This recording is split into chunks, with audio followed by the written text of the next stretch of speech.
बिना मैदे के सिर्फ 1 कटोरी गेहूं के आटे से हम बनाएंगे रिपब्लिक डे स्पेशल हेल्दी और टेस्टी पूरियाँ। ये पूरियाँ बहुत ही नरम, मुलायम और खाने में स्वादिष्ट होती हैं। इसे मैंने बहुत ही हेल्दी तरीके से बनाया है। इस पूरी को बनाने के लिए मैंने कोई भी कलर का इस्तेमाल नहीं किया है। घर में रखी हुई कुछ सब्जियों से ही इस पूरी को मैंने कलर किया है। तो चलिए बनाना शुरू करते हैं ट्राई कलर पूरियाँ।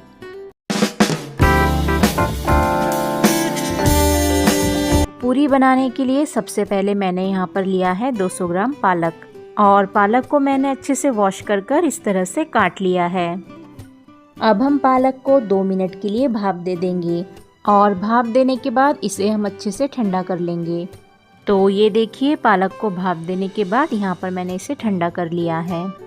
अब हम पालक को मिक्सर जार में ऐड कर देंगे, और इसमें थोड़ा सा पानी ऐड कर इसकी एक प्यूरी तैयार कर लेंगे। ये देखिए इस तरह से। इसके बाद यहाँ पर मैंने एक गाजर को छोटे छोटे टुकड़ों में काट लिया है।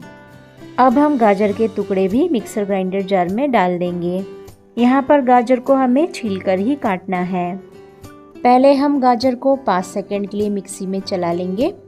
ये देखिए 5 सेकंड चलाने के बाद फिर हम इसमें थोड़ा सा पानी ऐड कर इसका एक बारीक पेस्ट तैयार कर लेंगे। तो यहाँ पर भी गाजर का एक बारीक सा पेस्ट बनकर तैयार हो गया है। अब हम गाजर के जूस को एक छन्नी में छानकर अलग कर लेंगे। 1 चम्मच लेंगे और इस तरह से दबा कर गाजर का सारा जूस निकाल लेंगे। इसके बाद हमें पूरी बनाने के लिए आटा गूंदना है। तो पूरियाँ बनाने के लिए मैं यहाँ पर 1 कटोरी आटा ले रही हूँ। अब हम आटे में ऐड करेंगे स्वाद अनुसार नमक, और नमक को हम आटे में अच्छे से मिक्स कर लेंगे। आप चाहे तो इस वक्त आटे में 2 चम्मच तेल भी ऐड कर सकते हैं। इसके बाद हम आटे में थोड़ा सा पानी ऐड करेंगे, और आटे के 3 हिस्से का 1 हिस्सा हम पानी से गूंथ लेंगे। आप चाहे तो शुरुआत में ही आटे के 3 हिस्से कर सकते हैं, और हर हिस्से को अलग अलग बर्तन में भी गूंथ सकते हैं। सबसे पहले 1 हिस्से को पानी से गूंथना है। इसके अलावा हमें इस बात का ध्यान रखना है कि आटा यहाँ पर हमें थोड़ा सॉफ्ट ही गूंथना है।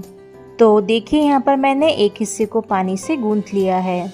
इसके बाद हम बचे हुए आटे के 2 हिस्से कर लेंगे।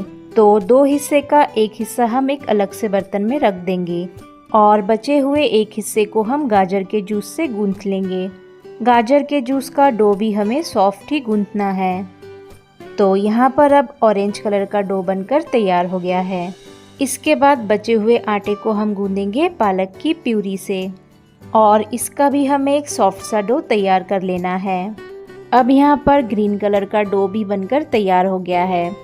तो यहाँ पर हमने आटे के 3 कलर के डो बनाकर तैयार कर लिए हैं। अब हम सारे डो की इस तरह से छोटी छोटी गोलियाँ बनाएंगे, और हर गोली को हाथों से अच्छे से मसलकर चिकना कर लेंगे। हमने जो गोलियाँ बनाई है वो साइज़ में थोड़ी छोटी छोटी है। छोटी इसलिए है क्योंकि हम 3 गोलियों को मिलाकर एक पूरी तैयार करेंगे। तो देखिए यहाँ पर मैंने सारी गोलियों को अच्छे से मसलकर चिकना कर लिया है, और ये अभी से ही दिखने में खूबसूरत लग रही है। इसके बाद हम पूरियाँ तलने के लिए एक पैन में तेल को गर्म करने रख देंगे। अब हमें 3 अलग अलग गोलियों को इस तरह से लंबाई में रोल करना है। लोइयाँ अगर चिपकने लगे तब आप इसमें थोड़ा सा आटा भी छिड़क सकते हैं। तो यहाँ पर मैंने 3 कलर की गोलियों को लंबाई में रोल कर लिया है। अब हम तीनों रोल को आपस में चिपका देंगे। बस इस बात का ध्यान रखना है कि सफ़ेद वाला रोल हमें बीच में रखना है। तो यहाँ पर तीनों लोई आपस में अच्छे से चिपक गई है। अब हम इसे हल्का सा दबा कर इसका एक राउंड शेप बना देंगे। अब हम इसके दोनों साइड पे छिड़केंगे थोड़ा थोड़ा आटा, और इसे हल्के हल्के हाथों से पूरी के जैसे बेल लेंगे। आटे को हमने नरम गूंदा था, इसलिए तीनों कलर आपस में अच्छे से चिपक गए हैं। यहाँ पर हमें पूरी को हर साइड से एक समान ही बेलना है।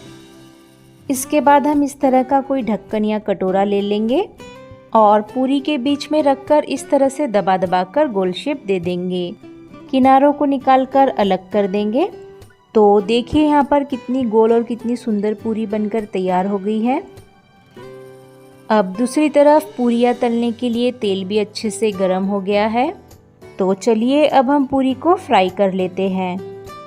तो पूरी को हम चम्मच से हल्का हल्का प्रेस करेंगे, इससे पूरियाँ अच्छे से फूलती है। बस तेल अच्छे से गर्म होना चाहिए और उसके बाद ही इसमें पूरियाँ डालनी चाहिए। तो देखिए यहाँ पर पूरी अच्छे से फूल गई है। तो पूरी को हमें एकदम लाल होने तक फ्राई नहीं करना है, वरना यहाँ पर पूरी का कलर भी ख़राब हो सकता है। तो दोनों साइड से पूरी को हमने अच्छे से फ्राई कर लिया है। अब हम इसी तरह बाकी पूरियाँ भी फ्राई कर लेंगे। तो लीजिए यहाँ पर सारी पूरियाँ हमने फ्राई कर ली हैं। अब मैं आपको एक पूरी तोड़कर दिखाती हूँ ये कितनी सॉफ्ट बनी है। बच्चों को तो ये पूरियाँ बहुत ही पसंद आती हैं, क्योंकि ये दिखने में जितनी खूबसूरत लगती है खाने में भी उतनी ही टेस्टी होती है। तो फ्रेंड्स, उम्मीद करती हूँ आपको मेरी रेसिपी पसंद आई होगी। मिलते हैं अगली नई रेसिपी के साथ, तब तक के लिए बाय बाय।